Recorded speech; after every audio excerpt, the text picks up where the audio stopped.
प्यारे बच्चों, सुप्रभात। आओ हिंदी व्याकरण सीखें कार्यक्रम में आप सबका हार्दिक अभिनंदन है। संगम टीवी पर पढ़ाए जा रहे सभी पाठ आपको अच्छी प्रकार से समझ आ रहे होंगे, ऐसा मेरा विश्वास है। प्यारे बच्चों, आज का हमारा पाठ है विराम चिन्ह और इसके भेदों का विस्तार पूर्वक अध्ययन। प्यारे बच्चों, विराम चिन्ह पाठ प्रारंभ करने से पहले आप इन विराम चिन्हों को अच्छी प्रकार से समझ लीजिए। इनमें मुख्य रूप से पूर्ण विराम, प्रश्नवाचक चिन्ह, विस्मयादि बोधक, कोष्ठक, उद्धरण चिन्ह, निर्देशक, अल्पविराम, अर्धविराम आदि दिखाए गए हैं। इनको ध्यान में रखिए। आइए आज का पाठ प्रारंभ करते हैं। प्रश्न आता है, विराम चिन्ह किसे कहते हैं, इनका परिचय दीजिए। या एक एक करके भी विराम चिन्ह की परिभाषा और उदाहरण पूछे जाते हैं, या आपको वाक्य दे दिए जाएंगे। आपको उन वाक्यों में विराम चिन्हों का प्रयोग करना है। आपसे विराम चिन्ह के बारे में किसी भी प्रकार से प्रश्न पूछा जाता है, यदि आप विराम चिन्हों को विस्तार पूर्वक अच्छी प्रकार से समझेंगे तो फिर आपको कोई दिक्कत या परेशानी नहीं होगी। कृपया मन और मस्तिष्क को एकाग्रचित करके विराम चिन्हों और इसके भेदों को समझिए। पहला प्रश्न है, विराम चिन्ह किसे कहते हैं, इसका परिचय दीजिए। प्यारे बच्चों, विराम का शाब्दिक अर्थ होता है रुकना या ठहरना, और चिन्ह का शाब्दिक अर्थ होता है संकेत या निशान। इसकी परिभाषा देखिए। बोलते समय हम सब कुछ एक ही गति से नहीं बोलते जाते। एक वाक्य के मध्य में कहीं कहीं कुछ अक्षरों के लिए रुकते हैं, और इसी प्रकार वाक्य के समाप्त होने पर भी रुकना पड़ता है। इसी रुकने को विराम कहते हैं। इसी विराम को प्रकट करने के लिए हम जिन चिन्हों को लिखते हैं उसे विराम चिन्ह कहते हैं। आपके लिए मैं 3 शब्द लेकर आया हूं। ठहरो, मत जाओ। प्यारे बच्चों, अल्प विराम का प्रयोग ही इन 3 शब्दों के 2 अर्थ यहाँ दिखाता है। यदि विराम चिन्ह का प्रयोग ठहरो के तुरंत बाद कर दिया जाए तो इसका अर्थ होता है ठहरो मत जाओ, कि आपको रोका जा रहा है कि ठहरिए मत जाइए। और यदि इसी अल्प विराम का प्रयोग ठहरो मत के बाद लगा दिया जाए तो इसका अर्थ हो गया कि ठहरिए मत जाइए। हिंदी भाषा में विराम चिन्हों का अपना विशेष महत्व है। यदि आप विराम चिन्हों का भली भांति प्रयोग सीख जाते हैं तो फिर हिंदी के पठन पाठन और लेखन में आपको किसी भी प्रकार की समस्या नहीं होगी। प्यारे बच्चों, यदि आप वीडियो को आरंभ से अंत तक देखते हैं तो फिर अच्छी प्रकार से विराम चिन्ह और इसके भेद समझ आएंगे। मात्र वीडियो शुरू करते ही आप पाठ का नाम देख लेते हैं और गाइड में से धड़ाधड़ प्रश्न उत्तर लिख देते हैं तो फिर समझने वाली वहाँ कोई बात नहीं होगी। गाइड तो आपके पास रखी है, फिर इस तरह से विद्यालय खोलने, ऑनलाइन पढ़ाने का फ़ायदा क्या है। कृपया आप ऐसे वीडियोज़ को आरंभ से लेकर अंत तक अवश्य देखें, तभी आपके समझ में पूरा पाठ आएगा। प्यारे बच्चों, विराम चिन्ह का हमारा पहला भेद है पूर्ण विराम। पूर्ण का मतलब पूरा, विराम का मतलब रुकना, आराम करना, पूरी तरह से ठहराव। वाक्य के पूरा होने की सूचना देने वाले चिन्ह को पूर्ण विराम कहते हैं।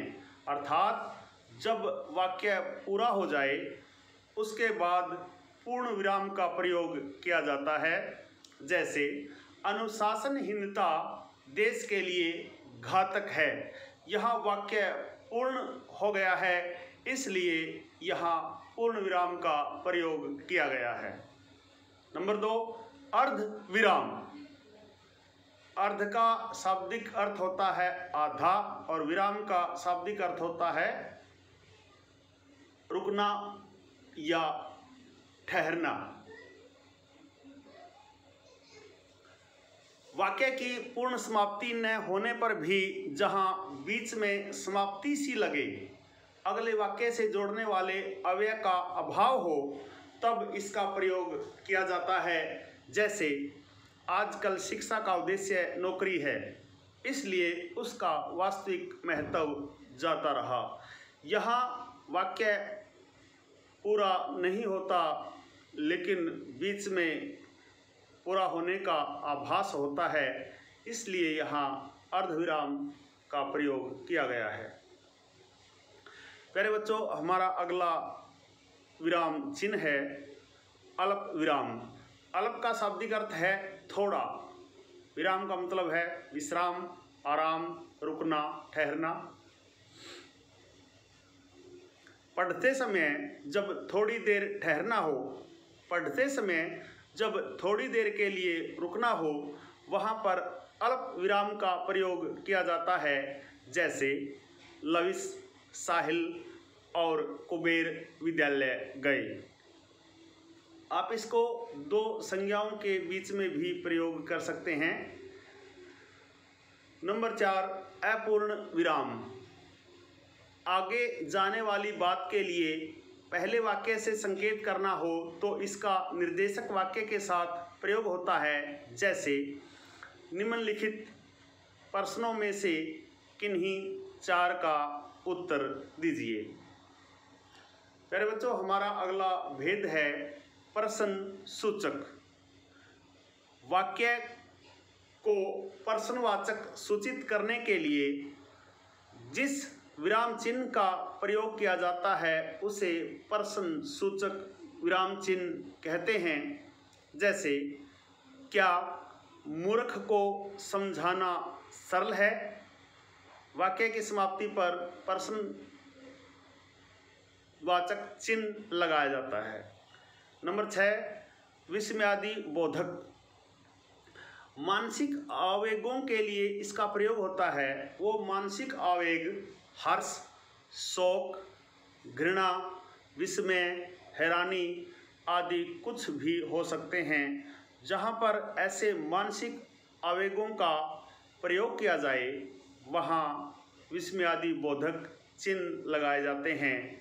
जैसे हाय मैं मारा गया, उफ इतनी गर्मी, वाह क्या शॉट मारा है, छी छी इतना गंदा दृश्य आदि।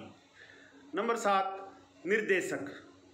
किसी शब्द के भाव को साफ साफ स्पष्ट, दोबारा से देखिए, किसी शब्द के भाव को साफ साफ स्पष्ट करने के लिए उसके आगे लगाया जाता है। जैसे लाला लाजपत राय पंजाब केसरी ने अंग्रेजी साम्राज्य की जड़ें हिला दी थी। यथा जैसे शब्दों के बाद भी इसका प्रयोग किया जाता है। नंबर 8, संयोजक। यह समस्त पदों के बीच लगकर समास की सूचना देते हैं। जैसे माता, पिता, सुख, दुख। संयोजक का शब्द जहाँ पर जोड़े हों, जोड़ों के बीच में लगाया जाता है। जैसे माता, पिता, सुख, दुख चाय, चीनी, दूध, दही, घी, शक्कर, धूप, छांव, राम श्याम आदि। नंबर 9, कोष्ठक चिन्ह। किसी बात के स्पष्टीकरण के लिए उसका अर्थ को वाक्य का अंग न बनाते समय इसमें लिखा जाता है। जैसे झांसी की रानी लक्ष्मीबाई देश की महान वीरांगना थी। नंबर 10, उद्धरण चिन्ह। जब किसी वक्ता या लेखक की बात को ज्यों का त्यों उद्धृत करना हो। इसको ध्यान से देखिए। जब किसी वक्ता या लेखक की बात को ज्यों का त्यों लिखना हो, उद्धृत करना हो, तब उद्धरण चिन्ह का प्रयोग किया जाता है। जैसे लाला लाजपत राय ने कहा था, मेरे शरीर पर पड़ी एक एक लाठी ब्रिटिश साम्राज्य के कफन में कील का काम करेगी। प्यारे बच्चों, हमारा अगला भेद है लाघव चिन्ह। लाघव का शाब्दिक अर्थ होता है छोटा, संक्षेप। किसी शब्द को संक्षेप में लिखने के लिए इसका प्रयोग किया जाता है।